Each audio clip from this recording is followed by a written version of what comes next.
रमज़ान का मुबारक महीना जिससे हम गुजरे हैं, पूरे तकरीबन 28-27 दिन हो गए हैं।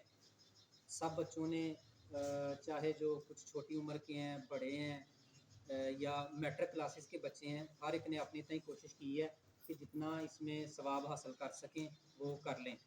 बहरहाल बरकतों वाला महीना है और वो हमसे अब ये हमें खैर बात कह रहा है। आखिरी उसके अयाम चल रहे हैं और इस महीने के दौरान कुछ बच्चों ने पूरा महीना कोई रोज़ा भी नहीं छोड़ा, उन्होंने तमाम रोज़े उन्होंने रखे हैं और साथ साथ अपनी पढ़ाई भी जारी रखी है, अच्छे तरीके से पढ़ते भी रहे हैं।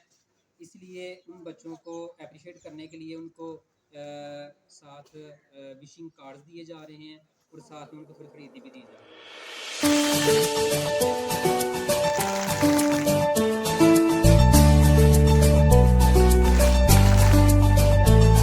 हमें बढ़ते रहना है, दिल लगा के पढ़ना है, इस मुल्क की खातिर हमें सब कुछ करना है।